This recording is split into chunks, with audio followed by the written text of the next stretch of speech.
ਆਕਾਸ਼ਵਾਣੀ ਚੰਡੀਗੜ੍ਹ ਤੋਂ ਪੇਸ਼ ਹੈ ਸਮਾਚਾਰ ਦਰਸ਼ਨ।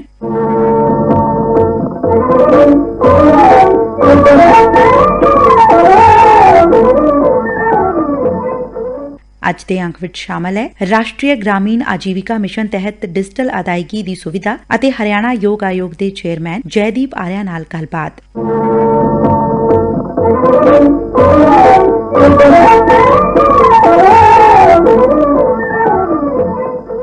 ਰਾਸ਼ਟਰੀ ਗ੍ਰਾਮੀਣ ਆਜੀਵਿਕਾ ਮਿਸ਼ਨ ਤਹਿਤ ਪ੍ਰਧਾਨ ਮੰਤਰੀ ਸਵੈ ਨਿਧੀ ਯੋਜਨਾ ਦੇ ਲਾਭਪਾਤਰੀਆਂ ਨੂੰ ਡਿਜੀਟਲ ਲੈਣ ਦੇਣ ਬਾਰੇ ਜਾਗਰੂਕ ਕੀਤਾ ਜਾ ਰਿਹਾ ਹੈ। ਅੰਬਾਲਾ ਛਾਉਣੀ ਨਗਰ ਕੌਂਸਲ ਦੇ ਸਕੱਤਰ राजेश कुमार ने डिजिटल लेन देन बारे दस्या। भारत सरकार की योजना के अनुसार हरियाणा सरकार द्वारा भी डिजिटलाइजेशन को बढ़ावा दिया जा रहा है। उसी कड़ी के तहत जैसे कि मैं भी डिजिटल, उसके कड़ी के तहत आज जितने भी हमारे नगर परिषद अंबाला सदर क्षेत्र में कैंप लगाया गया है, जितने भी रेडी फड़ी वाले या फुटपाथ पटरी वाले जो भी हैं उनको जागरूक किया जा रहा है कि आप जो भी है लेन देन अपने मोबाइल ऐप भीम ऐप जैसे जो भी है या पेटीएम ऑनलाइन करें पेमेंट, ताकि वो खुद भी सुरक्षित रहे, लोगों को भी मतलब लोग सुरक्षित रहे और ज्यादा से ज्यादा डिजिटलाइजेशन को बढ़ावा मिले। ਭਿਵਾਨੀ ਤੋਂ ਪੰਜਾਬ ਨੈਸ਼ਨਲ ਬੈਂਕ ਦੀ ਚਾਂਗ ब्रांच के सहायक मैनेजर जगदीश कुमार ने आकाशवाणी ਨੂੰ जानकारी दी।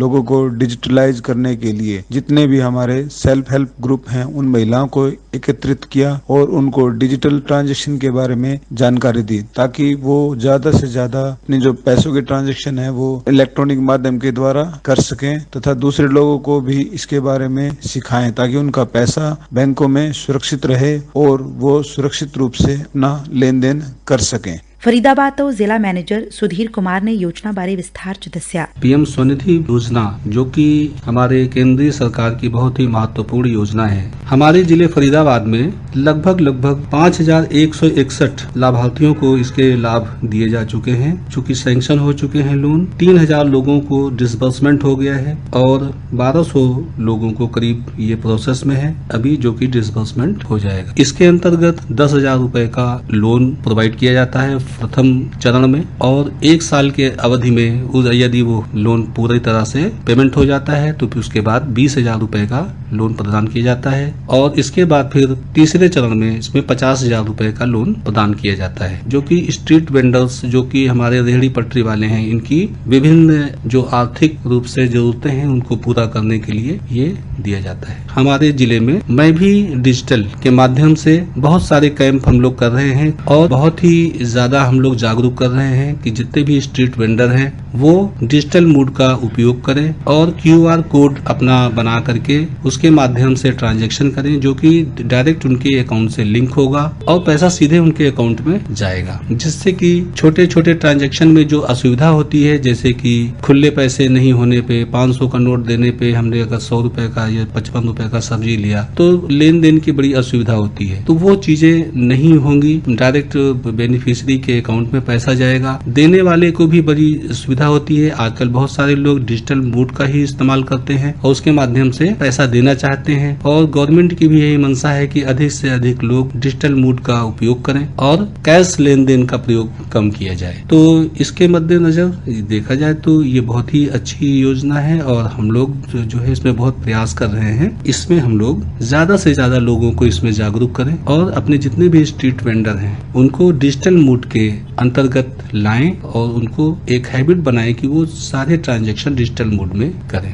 कुरुक्षेत्र तो योजना दे ब्लॉक प्रोग्राम प्रबंधक गौरव कुमार ने कहा, राष्ट्रीय ग्रामीण आजीविका मिशन के अंतर्गत 1GP 1BC योजना के तहत गांव के बने हुए स्वयं सहायता समूह की महिलाओं को अपनी आजीविका शुरू करने के लिए डिजिटल ट्रांजैक्शन से संबंधित जानकारी दी जाती है। उसमें उनको पहले CSC के लिए रजिस्ट्रेशन करवाया जाता है, जिसमें वो DigiPay से बैंकों का लेन देन करते हैं, और इसके बाद उनको बैंकों के अंतर्गत BC लगवाने की भी योजना है। इसके लिए हमने पंजाब नेशनल बैंक की ज्योति सर मिर्जापुर ब्रांच और IDFC बैंक से भी संपर्क करके उनकी भी BC बनाने का कार्य किया है। मुख्य रूप से हमारे ये ज्योति सर, बगथला और दयालपुर, इन गाँव में हमारे BC की ट्रेनिंग करवाई गई है और ये अपना काम शुरू कर रहे हैं। कुरुक्षेत्र तो हरियाणा राज्य आजीविका मिशन तहत काम करने वाली नीलम ने दस्या, हरियाणा राज्य आजीविका मिशन के तहत कुरुक्षेत्र जिले के ब्लॉक थानेसर में काम कर रही हूँ। मैं पिछले 2 साल से हरियाणा राज्य आजीविका मिशन में काम कर रही हूँ। हमारा काम है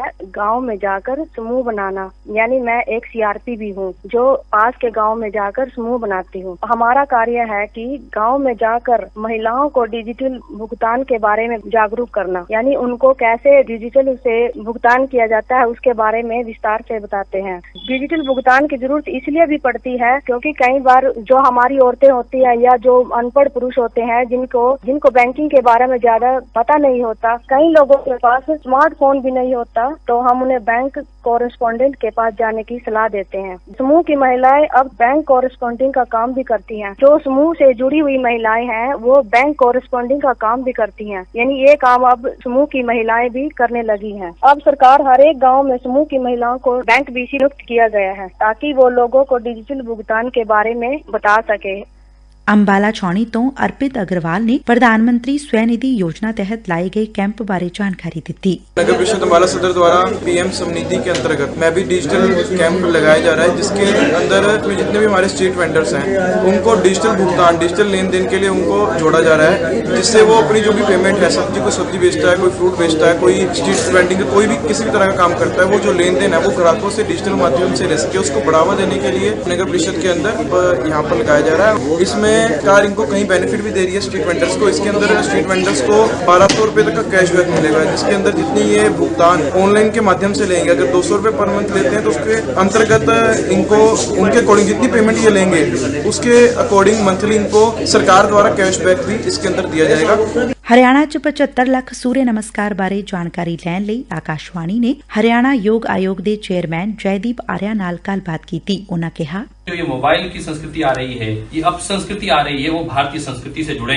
भारतीय योग परंपरा से जुड़े, भारतीय व्यायाम परंपरा से जुड़े और अपने आप को स्वस्थ कर पाएं, इम्यून कर पाएं और सबसे बड़ी बात नशे की लत से दूर रहें। आज हरियाणा और पंजाब में नशा बहुत तेजी से बढ़ रहा है और उसको ठीक करने में मैं देखता हूँ कि योग अनन्य योगदान दे सकता है। वह इसमें आगे आए और सूर्य नमस्कार और योग को अपने जीवन का अंग बना लें और नशे और मोबाइल जैसी लत से दूर रहें। माननीय प्रधानमंत्री श्री नरेंद्र मोदी जी और स्वामी रामदेव जी जो हरियाणा की मिट्टी से एक किसान के परिवार से पैदा होकर पूरे विश्व में योग की अलख जगा रहे हैं, इन दोनों व्यक्तित्वों ने योग को एक नए आयाम पर पहुंचा दिया। हम देखते हैं पूरा विश्व योग की शरण में आना चाहता है और उसमें बड़ा योगदान मैं देखता हूं वो शिक्षा का हो सकता है। हमने देखा कि माननीय प्रधानमंत्री जी ने इस बार की जो नई शिक्षा नीति लागू की है उसमें विशेष रूप से योग को सम्मिलित करने का विधान रखा है कि हर बच्चों को योग पढ़ने का कहीं ना कहीं अवसर मिले। एमबीबीएस के बच्चों को भी अब अनिवार्य रूप से प्रति वर्ष 10 दिन की योग की शिक्षा दी जानी तय हो गई है